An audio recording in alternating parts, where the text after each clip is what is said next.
Les gens sont tous d'accord pour dire que, oui, plus on avance, plus il y a progrès. Mais là, on est un peu débordé par la vitesse. Du coup, on a des réflexes un peu conservateurs. En fait, je trouve que c'est une continuité par rapport à tout le processus d'évolution qu'on a, mais il y a une petite spécificité, c'est qu'il y a une forte accélération en fait ces dernières années. Là, on arrive dans une période où finalement on peut voir émerger des grandes différences, des grands changements à l'échelle d'une génération. Là, je pense que c'est la première fois où on prend autant conscience de notre potentiel de création. Là, maintenant, on arrive à un niveau où l'humain a acquis la capacité de se réparer. Alors, seulement le problème, c'est qu'il n'a pas encore acquis la capacité de se réparer biologiquement. Pas tout à fait, mais on voit qu'il y a des progrès qui sont faits dans ce sens. Moi, j'avais lu un article là-dessus, il comparait notre époque à nous avec en fait l'époque de la révolution industrielle. Et on avait des gens qui voyaient cette industrialisation comme la fin du monde. Et en fait, c'était un changement qui était beaucoup trop rapide.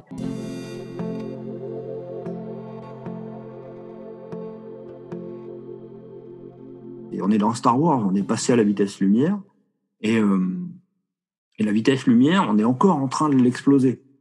Dans tous les domaines technologiques du numérique, c'est vraiment très très impressionnant. La technologie numérique de l'audition, c'est incroyable. Enfin, on est au bord de supprimer la pile, par exemple. Même incroyable de penser qu'on va supprimer une source d'énergie. On est à 2 doigts de pouvoir faire repousser un bras. Là, on a déjà fait repousser une oreille, par exemple.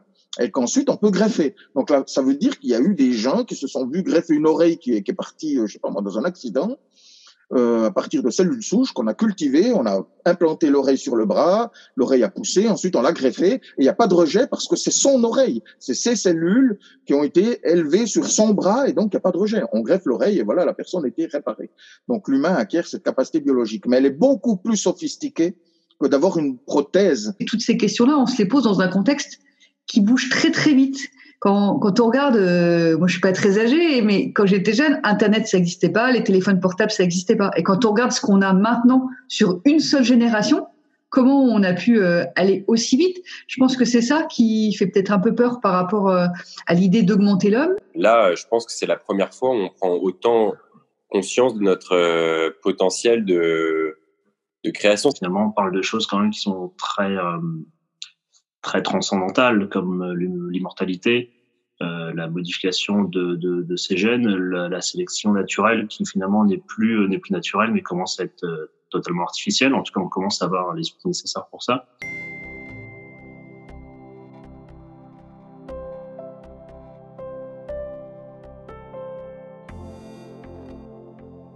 On sait que globalement, on a plus progressé technologiquement entre 1950 et 2000 qu'entre 0 et 1950. Si vous prenez les connaissances médicales, on a d'abord dit qu'une connaissance médicale, c'était valable environ 5 ans. On est passé à 3. Maintenant, on dit plus rien. On dit plus rien du tout. On dit c'est valable tant que le contraire n'a pas été prouvé ou qu'on n'a pas amélioré les choses. C'est exponentiel, en fait. Là, les 4 NBIC, elles se répondent entre elles et plus ça va vite et plus ça peut devenir incontrôlable aussi. Donc, contrôlable, plus ça peut aller loin. À partir du moment où vous commencez à avoir une amélioration et que tous les domaines se contamine au bon sens du terme, puisque chaque domaine amène un progrès à un autre, etc. Là, il y a une accélération qui dépasse le temps humain, en fait. Et c'est ça qu'on a comme problème. C'est de se dire, c'est un engrenage qui va de plus en plus vite et qu'on a l'impression de ne pas pouvoir maîtriser. Ou en tout cas, qu'on se dit, il pourrait peut-être s'emballer et continuer son nom. Et c'est peut-être ça qui fait peur. L'espèce humaine peut s'adapter sur 100, 200 ou 300 ans. Maintenant, quand tu dis à l'homme de s'adapter sur 5, 10, 15 ans, c'est très très difficile. L'exemple par exemple de l'impression 3D.